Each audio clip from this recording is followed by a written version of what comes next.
Hi everyone, welcome back to my channel. Today we are out in my husband's workshop and I am looking at all of the scrap wood that he has.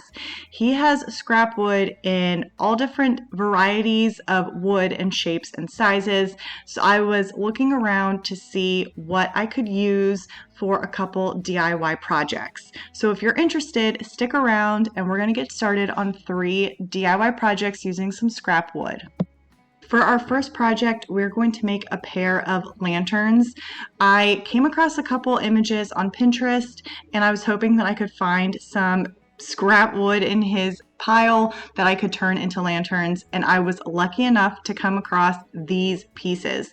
Now for these lanterns, I'm going to be using this scrap wood here, which is I believe it's maple, and it is rough cut. It is not sanded down nice and smooth, which is perfectly fine because I really was hoping to get a pair of rustic lanterns. They're going to go on top of my hutch in our front room. So like I said, I will be making a pair and I'm going to do 2 different heights. So the first thing I'm going to do is cut off one side of all of the pieces of wood that's going to be used as the posts for the lanterns, and then from there I'm going to cut 4 for one lantern and 4 for the other. I believe I did 14 inches for one and 12 inches for the other. I will leave all the dimensions in the description, as well as I have a picture later on that will have all of the measurements if you also would like to recreate something similar to this. So like in last week's video, because I am going to be cutting several pieces the same length, this is how I go about it. This may be a better video than the one from last week. I cut my first piece down and then I use that first piece that I cut to help me with the rest of the pieces so that I can make sure that I have even cuts for all of them.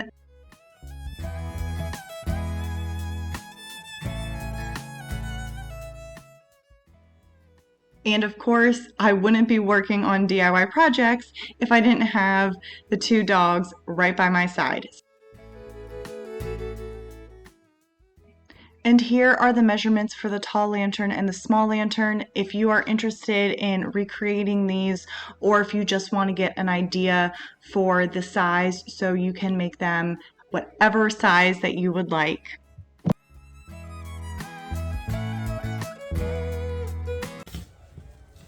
So I had this scrap piece of wood that was left over from the wood that was cut for the top and bottom of the lanterns, and I want to see if I can darken this up to match the raw walnut of the leg portion of the lantern. So I'm going to try this dark walnut on one side, and I'm kind of curious if all I need to do is potentially add brown, like dark wax to it to just richen it up. So I'm going to try both and see which one works.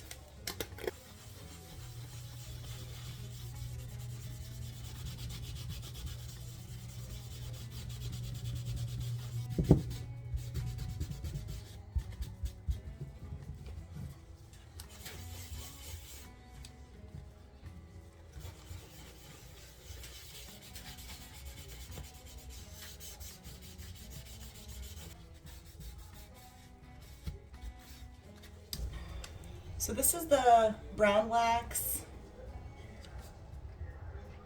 and then this is the dark walnut stain. So let's go see which one is going to work. I have a feeling it'll be this one. Okay, so this is the dark walnut stain, and this is the brown wax.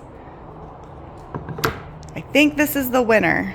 So what I'm going to do is I think I'm going to attach everything together first, since I'm going to wood glue everything and I don't want to have stain on the wood pieces first. So I'll put everything together and then I will stain these pieces. I already put together the small lantern, so I wanted to show you how I put together the tall one.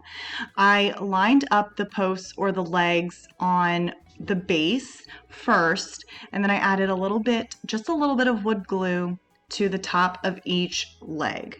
And then I'm going to add one of the other base pieces to the top, and then I'm going to use a brad nailer and put one brad nail into the top of each leg. So that will do the immediate hold and will also help with the structure, and then the wood glue will give it that hard hold. So it'll be a nice sturdy lantern. And then once all four legs are secure, I'm going to flip the lantern over, do the same thing on the other side, and then whichever side I really want to be the top is where I'm going to add that smaller 3-inch square wood piece on the top. And then this lantern is done. It was super quick and easy. I really hope that I explained it well, and if I didn't explain it very well, then you will be able to watch it here.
Once everything is secure on the lanterns, I am going to stain just the side portion of the base of the lantern, and then for the top portion, I'm going to stain the sides as well as the entire top side of the lantern. I'm not going to worry about the underside or the top of the base of the lantern. I really liked the wood color and the tone of it on the base, so I didn't feel like darkening that up.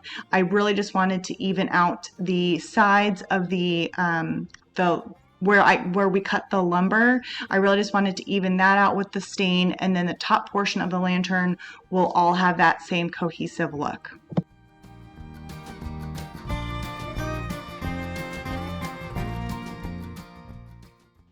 And then to finish these lanterns up, I just wanted to add a little something to the top of the lanterns.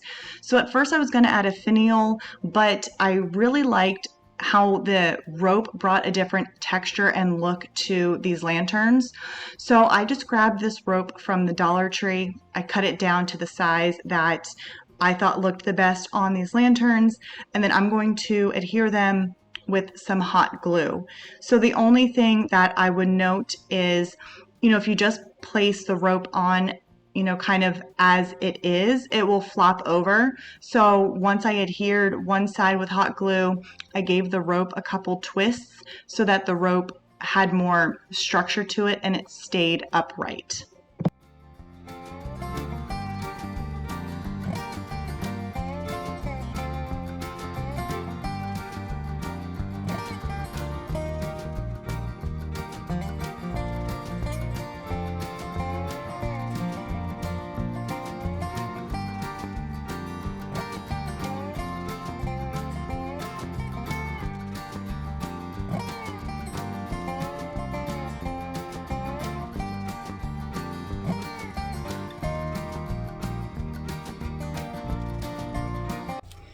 For this project, we have this frame.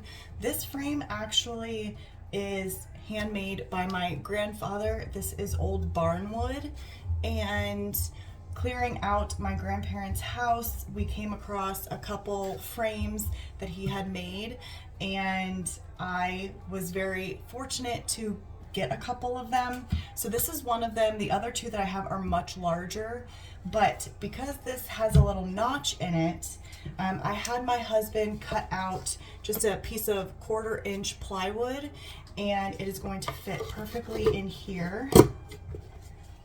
as the base for our template. And what I'm going to be doing is taking one of these stamps from IOD. This is the Garden Bouquet stamp set. I just got this, and I think I'm going to use the hydrangea stamp, or maybe the rose bundle here. I'm not sure. I think I may be doing this one. I want it to look super rustic to go along with this frame. So in order to do that, I'm going to paint the base, or this plywood piece first.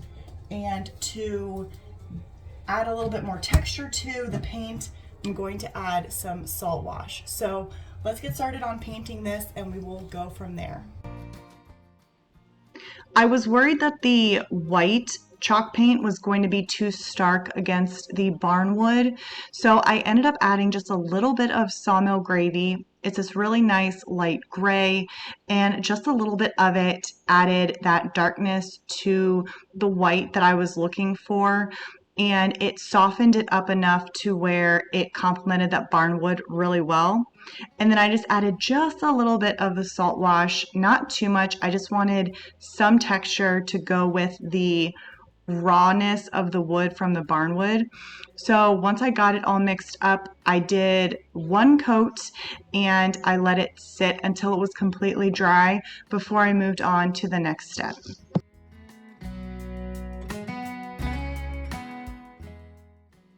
Since this is my first time using this stamp set, I'm going to make sure that I prep it. And to do that, I'm just taking 220 grit sandpaper and giving it a light brush across all of the stamps. This helps the ink really adhere to the stamps and helps bring out that detail.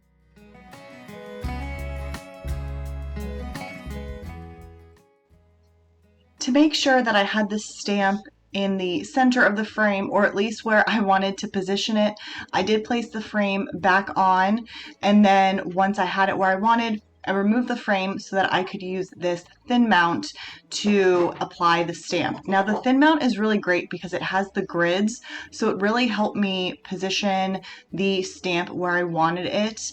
And I'm just using permanent ink. I'm giving it a pretty healthy coat of the ink. I didn't want to put too much ink, but I wanted to make sure that the entire stamp was covered. And then I'm going to apply even pressure on this stamp and then lift it straight up so I don't get any bleeding or any mirroring from the stamp. I went back and forth if I wanted to add anything else to this, if I wanted to add color to this stamp or not. In the end, I left it as is. I love the simplicity of it and how it complements the barnwood.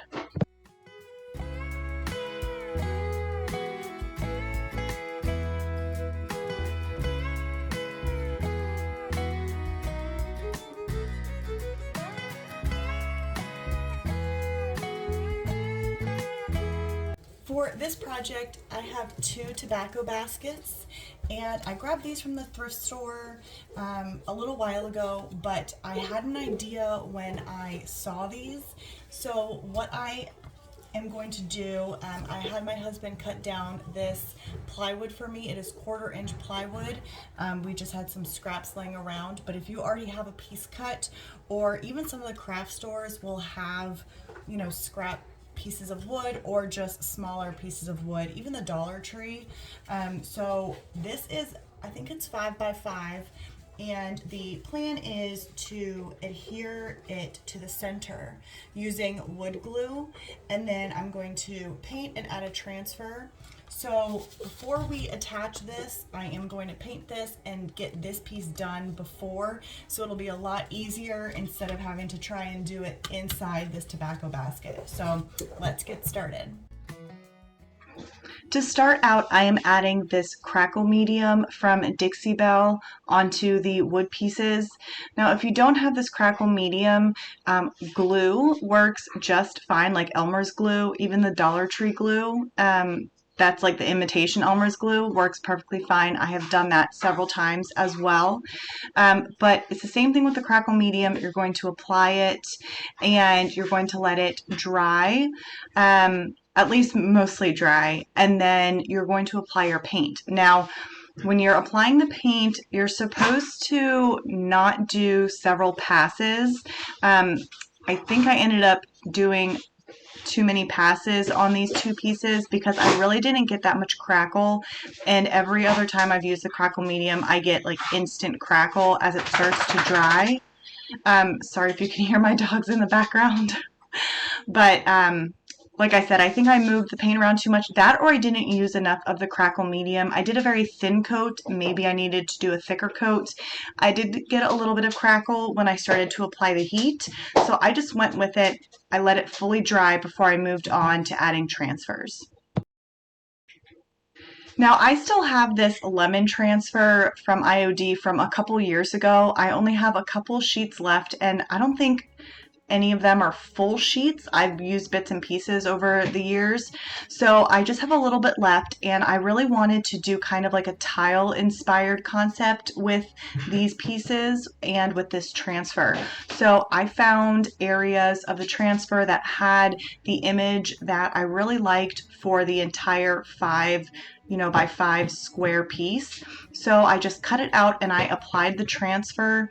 I did remove the backing. I folded it back just a little bit to kind of get a starter piece to apply the transfer, and then I removed the backing slowly as I applied the top portion of the transfer down, just so that I could make sure that it was straight and it wasn't going to look a little wonky.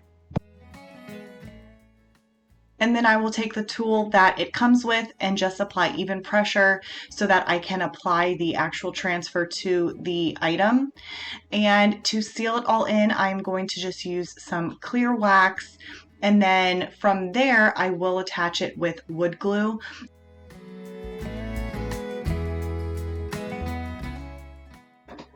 I hope you have enjoyed today's video. If you did, please give it a thumbs up and please consider subscribing. For those interested, I do have a little clip at the very end of this video for Charlie's first birthday. It was on Saturday, the day that I was doing all of these projects, and I just wanted to share a little clip of that. And now to finish up this project, for the wood glue, I will be using the Titebond Quick and Thick. I'll apply a little bit to each corner of the tile, and then on the actual tobacco basket, I'm going to add a healthy coat, and then when I put the tile down, I'm going to also add several items on top for a lot of pressure to ensure that there is solid contact between the wood tile and the tobacco basket. Because it has some raised areas, I wanted to make sure that it would actually stay secure. So I let that sit overnight before I remove all the weight off of it, and then I added some hanging hardware on the back, and then this one is done. Again, I hope that you all enjoyed today's video, and I will see you all in my next one. Bye guys.